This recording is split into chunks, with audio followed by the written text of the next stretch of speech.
नमस्कार दोस्तों, एनएस ज्योतिष में आपका फिर से स्वागत है। आज हम बात करेंगे तुला लग्न यानी कि लिब्रा एसेंडेंट का अक्टूबर 2024 का महीना कैसा रहेगा, ये हम लोग देखेंगे। अगर आपने तुला लग्न में गुरुदेव जब वक्री हो रहे हैं तो उसका प्रभाव आपके जीवन पर क्या पड़ेगा, ये वीडियो नहीं देखा है तो ऊपर दिए हुए आई बटन पर क्लिक करें।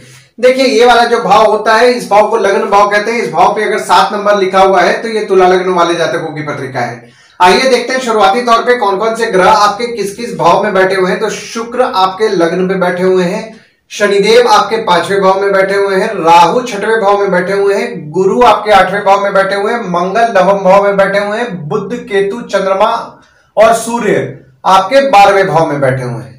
देखिए, लग्न पे आपके शुक्र, जैसा कि मैंने आपको बताया, विराजमान है और शुक्र आपके लग्न पे 12 अक्टूबर तक विराजमान रहेंगे। तो देखिए, यहाँ पे शुक्र आपके लग्न पे विराजमान है तो शुक्र द्वारा आपके पत्रिका में पंच महापुरुष योग का निर्माण हो रहा है 18 सितंबर से लेकर के 12 अक्टूबर तक। तो 18 सितंबर से 12 अक्टूबर तक आप सेल्फ कॉन्फिडेंट रहेंगे और जब आपके लग्न के स्वामी आपके दूसरे भाव में 13 अक्टूबर से विराजमान होंगे तो आपके परिवार को लेकर के आपका फोकस रहेगा। आपके सेविंग्स के बारे में आप चिंतन करेंगे। और दूसरे भाव में आपके बुध 29 अक्टूबर को विराजमान हो रहे हैं, शुक्र 13 अक्टूबर को विराजमान हो रहे हैं। देखिए, दृष्टि यहाँ पे आपके दूसरे भाव में जो पड़ रही है वो पड़ रही है गुरुदेव की और शनिदेव की, और आपके दूसरे भाव के स्वामी आपके 9वें भाव में विराजमान है। देखिए, दूसरा भाव जो होता है ना, वो होता है आपके वाणी कुटुंब कोष का होता है।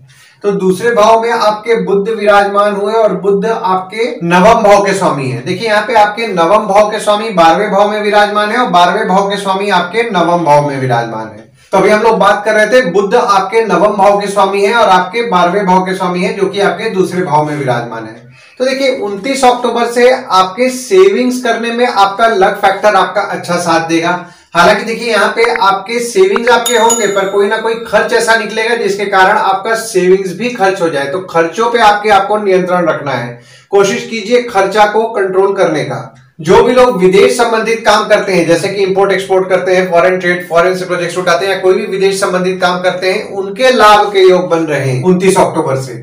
और शुक्र जो विराजमान है, शुक्र आपके लग्न के स्वामी है और आपके 8वें भाव के स्वामी है, जो कि आपके दूसरे भाव में 13 अक्टूबर से विराजमान हो रहे हैं। तो देखिए, 13 अक्टूबर से, जैसा कि मैंने आपको बताया, लग्न के स्वामी आपके दूसरे भाव में विराजमान हो रहे हैं तो आपका फोकस आपके सेविंग्स को लेकर के रहेगा। हालांकि देखिए, यहाँ पे आपके अचानक धन हानि और अचानक धन लाभ दोनों के योग बन रहे हैं और गुरु की दृष्टि और शनिदेव की दृष्टि आपके दूसरे भाव में पड़ रही है। हालांकि देखिए, गुरुदेव वक्री हो रहे हैं 9 अक्टूबर से, तो आपको निश्चित तौर पर आपका सेविंग्स करने में गुरुदेव मदद करेंगे। तीसरे भाव में आपके कोई ग्रह नहीं है, पर यहाँ पे देखिए मंगल की दृष्टि आपके तीसरे भाव में पड़ रही है 19 अक्टूबर तक और आपके तीसरे भाव के स्वामी आपके 8वें भाव में विराजमान है। देखिए, तीसरा भाव जो होता है ना, वो होता है आपके स्वयं के पराक्रम, धैर्य, छोटे भाई बहन, पड़ोसी, डेली के प्रवास का होता है। तो तीसरे भाव में आपके मंगल की दृष्टि पड़ रही है 26 अगस्त से। तो 26 अगस्त से आपके छोटे भाई बहन हो गए, पड़ोसी हो गए, उनको क्रोध ज्यादा आएगा, छोटे मोटे विवाद के योग बन रहे हैं तो विवाद से बचे। हालांकि देखिए, यहाँ पे 19 अक्टूबर से आपके छोटे भाई बहन, पड़ोसी से जो विवाद हुई होगी तो उसमें आपको कुछ ना कुछ सुधार देखने मिलेगा। और आपके तीसरे भाव के स्वामी आपके 8वें भाव में विराजमान है तो आपके पराक्रम में आप कभी कभी कमी महसूस कर सकते हैं। आपके छोटे भाई बहन की स्वास्थ्य थोड़ी बहुत बिगड़ सकती है, तो छोटे भाई बहन की स्वास्थ्य का आपको विशेष तौर पर ध्यान देना है। चौथे भाव में आपके कोई ग्रह नहीं है, पर यहाँ पे देखिए मंगल की दृष्टि आपके चौथे भाव में पड़ रही है और गुरुदेव की दृष्टि आपके चौथे भाव में पड़ रही है और आपके चौथे भाव के स्वामी आपके 5वें भाव में विराजमान है। देखिए, चौथा भाव जो होता है वो होता है आपके घर, वाहन, माता, सुख का होता है। तो गुरुदेव की दृष्टि आपके चौथे भाव में पड़ रही है 1 मई 2024 से, तो आपको घर, वाहन, माता का सुख तो निश्चित तौर पर मिल रहा होगा और आपको सुख की भी प्राप्ति हो रही होगी। अगर आप नया प्रॉपर्टी खरीदने का सोच रहे हैं तो 9 अक्टूबर से जब गुरुदेव वक्री हो रहे हैं, हालांकि देखिए यहाँ पे 1 मई 2024 से ही आपके प्रॉपर्टी खरीदने के योग बन रहे हैं, पर 9 अक्टूबर से बहुत ही प्रबल योग आपके बन रहे हैं जो 4 फरवरी 2025 तक रहेगा। और मंगल की दृष्टि भी आपके चौथे भाव में पड़ रही है 26 अगस्त से। देखिए, यहाँ पे आपकी माता को क्रोध ज्यादा आएगा, किसी भी किस्म के माता से विवाद से बचें। 5वें भाव में आपके शनिदेव विराजमान है और शनि यहाँ अपने राशि में ही बैठे हैं और मंगल की दृष्टि पड़ रही है आपके 5वें भाव में 20 अक्टूबर से। देखिए, 5वां भाव जो होता है वो होता है आपके संतति, प्रेम, पढ़ाई, साधना का होता है। पांचवें भाव में आपके शनिदेव विराजमान होंगे। 17 जनवरी 2023 से 29 मार्च 2025 तक विराजमान रहेंगे और 29 जून से लेकर के 15 नवंबर तक शनिदेव आपके पांचवें भाव में वक्री भी हैं। तो जो स्टूडेंट्स हैं उनको ज्ञान की प्राप्ति हो रही होगी, माता द्वारा उनको ज्ञान भी प्राप्त हो रहा होगा, यानी कि माता से उनको नॉलेज मिल रहा होगा और स्टूडेंट्स को पढ़ाई में मन भी लग रहा होगा। आपके बच्चों का आपको सुख अच्छा मिलेगा। हालांकि देखिए यहाँ पे आपके बच्चों को क्रोध 20 अक्टूबर से ज्यादा आएगा, पर आपके बच्चों का सुख आपको अच्छा मिलेगा। साधना करते हैं, साधना आपके लिए फलदायी रह रही होगी, साधना करने में आपका मन भी लग रहा होगा। और जो स्टूडेंट्स हैं वे पढ़ते पढ़ते स्वयं कुछ ना कुछ नया सीख भी रहे होंगे। जो भी लोग एजुकेशन से संबंधित काम करते हैं, जैसे कि ट्यूशन पढ़ाते हैं, कोचिंग इंस्टीट्यूट चला रहे हैं, ट्रेनिंग इंस्टीट्यूट चला रहे हैं, या कोई भी एजुकेशनल इंस्टीट्यूट चला रहे हैं, टीचर है, प्रोफेसर है, या कोई भी एजुकेशन संबंधित अगर आप काम कर रहे हैं तो आपका काम अच्छा चल रहा होगा। हालांकि जैसा इनकम आप एक्सपेक्ट कर रहे होंगे वैसा इनकम आपको नहीं मिलेगा, पर काम में रिस्पॉन्सिबिलिटी आपको निश्चित तौर पर मिल रहा होगा। अगर आपका किसी के साथ प्रेम संबंध चल रहा है, यानी कि आपके प्रेमी या प्रेमिका है, उनके साथ भी आपके संबंध अच्छा चल रहा होगा। हालांकि देखिए यहाँ पे छोटे मोटे विवाद होने के योग बन रहे हैं 20 अक्टूबर से, तो विवाद से बचें। छठवें भाव में आपके राहु विराजमान है और आपके छठवें भाव के स्वामी आपके 8वें भाव में विराजमान है। देखिए छठवां भाव जो होता है वो होता है आपके रोग ऋण शत्रु मामा मौसी का होता है। देखिए छठवें भाव में आपके राहु 30 अक्टूबर से जब विराजमान हुए ना, तो 30 अक्टूबर से आपके शत्रु या कॉम्पिटिटर का तो निश्चित तौर पर नाश कर रहे हैं। और यहाँ पे देखिए एक चीज और भी अच्छा है कि आपके छठवें भाव के स्वामी आपके 8वें भाव में 1 मई 2024 से विराजमान हो गए और 14 मई 2025 तक विराजमान होंगे और 9 अक्टूबर से लेकर के 4 फरवरी 2025 तक आपके 8वें भाव में वक्री भी हो रहे हैं। देखिए आपके शत्रु या कॉम्पिटिटर का एक तो राहु द्वारा नाश हो रहा है और दूसरी तरफ गुरुदेव भी आपके छठवें भाव के स्वामी हैं, जो कि आपके 8वें भाव में विराजमान हो रहे हैं। तो आपके शत्रु हो गए, कॉम्पिटिटर हो गए, उनका तो नाश हो रहा है। कोई अगर आपका कोर्ट कचहरी का मामला चल रहा है तो ये पीरियड जो आपका है ना 1 मई 2024 से 14 मई 2025 तक, उसमें तो आपका निश्चित तौर पर आपका कंट्रोल में आना चाहिए। और राहु भी आपके छठवें भाव में विराजमान है, तो निश्चित तौर पर नियंत्रण में आपके कोर्ट कचहरी के मामले को लाएंगे। कोई छोटी मोटी बीमारी हो रही है उसमें भी आपको सुधार देखने मिलेगा। 7वें भाव में आपके कोई ग्रह नहीं है, पर यहाँ पे देखिए शनिदेव की नीच की दृष्टि पड़ रही है आपके 7वें भाव में और आपके 7वें भाव के स्वामी आपके 9वें भाव में विराजमान है। देखिए 7वां भाव जो होता है ना वो होता है आपके स्पाउस भागीदार का होता है। देखिए अभी थोड़ा पीछे जाते हैं। 17 जनवरी 2023 से ना आपकी स्पाउस के साथ आपके मनमुटाव होने की संभावनाएं बन रही है, भागीदार के साथ आपके मनमुटाव होने की संभावनाएं बन रही है, तो मनमुटाव से बचें। और आपके 7वें भाव के स्वामी आपके 9वें भाव में विराजमान है 26 अगस्त से लेकर के 19 अक्टूबर तक। तो 26 अगस्त से 19 अक्टूबर तक बहुत ही शुभ योग का निर्माण हो रहा है मंगल द्वारा आपके पत्रिका में। अगर आप काम भागीदारी में कर रहे हैं, कोई काम में आपको दिक्कतें आ रही है, तो भागीदार को अगर आपका कोई काम जो नहीं हो पा रहा है वो अगर आप देंगे तो आपका निश्चित तौर पर आपका वो काम हो जाएगा 19 अक्टूबर तक।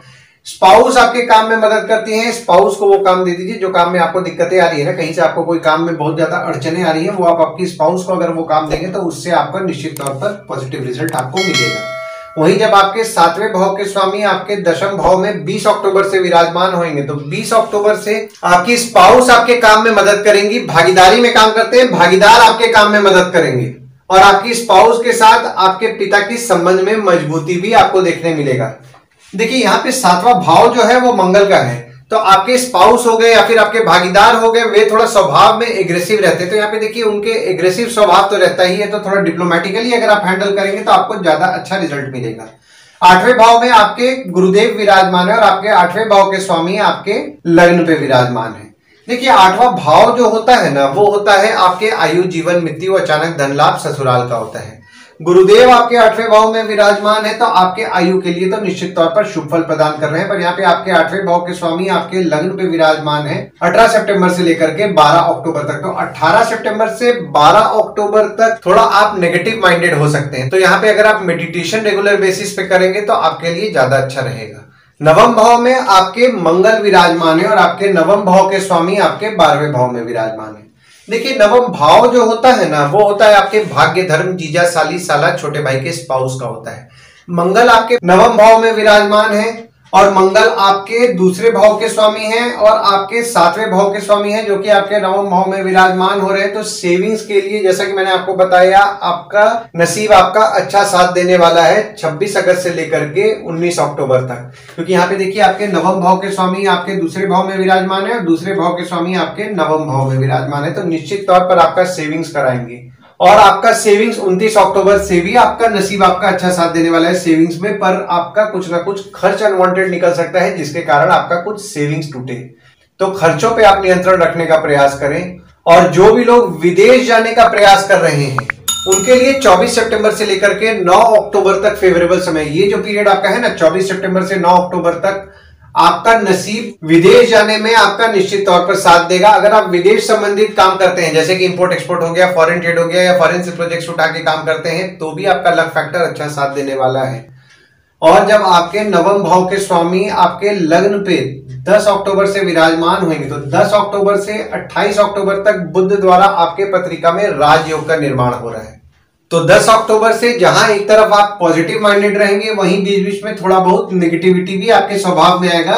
हालांकि देखिए यहाँ पे नेगेटिविटी जो आपके स्वभाव में आ रहा है वो सिर्फ 2 दिन के लिए आएगा, उसके बाद फिर आप पॉजिटिव माइंडेड रहेंगे। और आपका नसीब भी आपका 10 अक्टूबर से 28 अक्टूबर तक अच्छा साथ देगा। और जो मंगल आपके नवम भाव में विराजमान है तो यहाँ पे देखिए आपके जीजा, साली, साला, छोटे भाई के स्पाउस हो गए, उनसे विवाद हो सकता है। देखिए वे स्वभाव में एग्रेसिव होंगे 26 अगस्त से लेकर के 19 अक्टूबर तक, तो किसी भी किस्म के विवाद से बचें। दशम भाव में आपके मंगल विराजमान हो रहे हैं 20 अक्टूबर को और आपके दशम भाव के स्वामी आपके 12वें भाव में विराजमान है 1, 2, 3, 29 और 30 तारीख को। देखिए दशम भाव जो होता है वो होता है आपके बॉस, पिता, काम, ऑफिस का होता है। दशम भाव में आपके मंगल 20 अक्टूबर से विराजमान होंगे ना तो आपके बॉस हो गए, पिता हो गए, वे स्वभाव में थोड़ा एग्रेसिव होंगे। ऑफिस का माहौल थोड़ा गर्म रहेगा। हालांकि यहाँ पे देखिए आपकी स्पाउस आपके काम में मदद करेंगी, भागीदारी में काम करते हैं, भागीदार आपके काम में मदद करेंगे। और 20 अक्टूबर से जो आप मेहनत करेंगे ना तो मेहनत से आपके धन की वृद्धि भी होगी और आपको पैतृक संपत्ति मिलने के योग भी बन रहे हैं 20 अक्टूबर से। 11वें भाव में आपके कोई ग्रह नहीं है, पर यहाँ पे देखिए शनिदेव की दृष्टि आपके 11वें भाव में पड़ रही है और आपके 11वें भाव के स्वामी आपके 12वें भाव में विराजमान है 15 सितंबर से लेकर के 16 अक्टूबर तक। देखिए 11वां भाव जो होता है ना वो होता है आपके इनकम, दोस्त, पहचान के लोग, कम्युनिकेशन, बड़े भाई बहन का होता है। 11वें भाव में आपके शनिदेव की दृष्टि पड़ रही है 17 जनवरी 2023 से। हालांकि देखिए यहाँ पे गुरुदेव की दृष्टि भी 30 अप्रैल 2024 तक पड़ रही थी, तो इनकम को लेकर के आपको मिला जुला फल मिल रहा था। पर जब शनिदेव वक्री हुए हैं 29 जून से लेकर के 15 नवंबर तक, तो इनकम को लेकर के थोड़ी बहुत बाधाओं का आपको सामना करना पड़ रहा होगा। और आपके 11वें भाव के स्वामी भी आपके 12वें भाव में विराजमान है 15 सितंबर से लेकर के 16 अक्टूबर तक। तो 15 सितंबर से 16 अक्टूबर तक जो भी आपका इनकम हुआ होगा लगभग उतना ही आपका खर्च हो गया होगा। आपके बड़े भाई बहन, दोस्त, पहचान के लोगों पे आपका कुछ ना कुछ खर्च बढ़ा होगा। हालांकि यहाँ पे देखिए जो भी लोग विदेश संबंधित काम करते हैं जैसे कि इंपोर्ट एक्सपोर्ट हो गया, फॉरेन ट्रेड हो गया या फॉरेन से प्रोजेक्ट उठा के काम करते हैं, उनके लाभ के योग बन रहे हैं। और जब आपके 11वें भाव के स्वामी आपके लग्न पे 17 अक्टूबर से विराजमान होंगे तो 17 अक्टूबर से आपको मान सम्मान की प्राप्ति कराएंगे और आप पराक्रमी भी रहेंगे। 12वें भाव में आपके बुध विराजमान है और बुध द्वारा आपके पत्रिका में विपरीत राजयोग का निर्माण हो रहा है 24 सितंबर से लेकर के 9 अक्टूबर तक। केतु आपके 12वें भाव में विराजमान है, सूर्य 12वें भाव में विराजमान है और चंद्रमा भी आपके 12वें भाव में विराजमान है 1, 2, 3, 29 और 30 तारीख को। देखिए 12वां भाव जो होता है वो होता है आपके खर्च, जेल, फॉरेन, हॉस्पिटल, मोक्ष का होता है। तो 12वें भाव में आपके बुध जो विराजमान हुए हैं 24 सितंबर से 9 अक्टूबर तक, तो 24 सितंबर से 9 अक्टूबर तक आप पैसे से सब कुछ हासिल करेंगे और जिस किसी काम पे आप खर्च करेंगे उस काम से आपको लाभ भी होगा। देखिए आरोग्य पे आपका थोड़ा बहुत खर्चा बढ़ेगा और पांव के तलवे में दर्द की समस्या भी थोड़ी बहुत आपको हो सकती है। और जब आपके 12वें भाव के स्वामी आपके लग्न पे 10 अक्टूबर से 28 अक्टूबर तक विराजमान होंगे तो आपका खुद पर खर्च बढ़ेगा, दवाई बीमारी संबंधित आपका खर्च बढ़ेगा। अगर आप विदेश संबंधित काम करते हैं तो विदेश संबंधित काम पे भी आपका कुछ ना कुछ खर्च बढ़ेगा। और जब आपके 12वें भाव के स्वामी आपके दूसरे भाव में 29 अक्टूबर से विराजमान होंगे तो 29 अक्टूबर से अगर आपके परिवार के सदस्य विदेश जाने का प्रयास कर रहे हैं तो उनके लिए फेवरेबल समय है। विदेश संबंधित आप काम करते हैं उसमें भी आपको लाभ होगा। केतु आपके 12वें भाव में 30 अक्टूबर 2023 से विराजमान है, तो आप खर्च जो आप करते हैं ना, खर्चों का हिसाब रखने में आपको थोड़ी बहुत दिक्कतों का सामना करना पड़ रहा होगा, यानी कि आप खर्चों का हिसाब नहीं रख पा रहे होंगे। और सूर्य भी आपके 12वें भाव में विराजमान है, तो देखिए यहाँ पे कानूनी मामले से आप बचें और कोई भी रूल ना तोड़ें, किसी से विवाद में ना पड़े। और कोई विवाद हो भी रहा है तो अपने एंड से ही उस विवाद को अगर आप सॉल्व करेंगे तो आपके लिए बेटर रहेगा, मतलब कानूनी मामले में ना जाने दें। किताबों पे आपका खर्च होगा, कोई सेमिनार हो सकता है आप अटेंड करें जिसके कारण आपका खर्च हुए। और चंद्रमा जब 1, 2, 3, 29 और 30 तारीख को आपके 12वें भाव में विराजमान होंगे, तो जो भी लोग विदेश जाने का नौकरी से संबंधित प्रयास कर रहे हैं ना, उनके लिए 1, 2, 3, 29 और 30 तारीख फेवरेबल समय रहेगा। जो लोग विदेश संबंधित काम करते हैं उनके लिए भी फेवरेबल समय 1, 2, 3, 29 और 30 तारीख को रहेगा। आइए गुड डेट्स और बैड डेट्स के बारे में जान लेते हैं। तो गुड डेट्स वो डेट्स हो जाते हैं जिस दिन अगर आप कोई नया काम शुरू करना चाह रहे हैं, कोई कंपनी में आपके एग्रीमेंट हो रहा है, कोई कंपनी में आपके ज्वाइनिंग हो रहा है, या फिर अगर आप कहीं बाहर जाने का प्लान कर रहे हैं, कोई भी अच्छा काम करना चाह रहे हैं, तो इस डेट्स को आप कंसिडर कर सकते हैं। तो डेट्स हो जाते हैं 4 से 6 तारीख, 9 से 15 तारीख, 22 से 25 तारीख। वहीं बैड डेट्स में अगर आप कहीं बाहर जाने का प्लान कर रहे हैं, कोई कंपनी में आपके एग्रीमेंट हो रहा है, कोई कंपनी में आपके ज्वाइनिंग हो रहा है, या फिर अगर आप कोई नया सामान खरीदना चाह रहे हैं, कोई भी अच्छा काम करना चाह रहे हैं, तो इस डेट्स को आप अवॉइड कीजिए। तो डेट्स हो जाते हैं 1 तारीख, 2 तारीख, 16 तारीख, 17 तारीख, 20 तारीख और 21 तारीख। इस डेट्स को आप कहीं लिख के रख लीजिए ताकि आपके ध्यान में रहे। और उपाय में आपको विष्णु रामकृष्ण की पूजा नियम पूर्वक करनी है। विष्णु रामकृष्ण के बुधवार के दिन अगर आप मंदिर जाएंगे तो आपको अच्छा लाभ होगा। और हनुमान चालीसा, बजरंग बाण, सुंदरकांड का अगर आप पाठ कर रहे हैं, ओम गणपते नमः का जाप कर रहे हैं, मंगलवार के दिन हनुमान मंदिर या गणपति मंदिर जा रहे हैं, तो आपको अच्छा लाभ होगा। आशा करता हूं इस वीडियो में दी हुई जानकारी आपको पसंद आई होगी। अगर आप हमें YouTube पे देख रहे हो और ये वीडियो आपको पसंद आया हो तो इस वीडियो को लाइक कीजिए, चैनल को सब्सक्राइब कीजिए, नोटिफिकेशन बेल जरूर दबाइए। और अगर आप हमें Facebook पेज पे देख रहे हैं तो Facebook पेज को लाइक कीजिए और फॉलो कीजिए। धन्यवाद दोस्तों, कल फिर मिलेंगे एक नए वीडियो के साथ।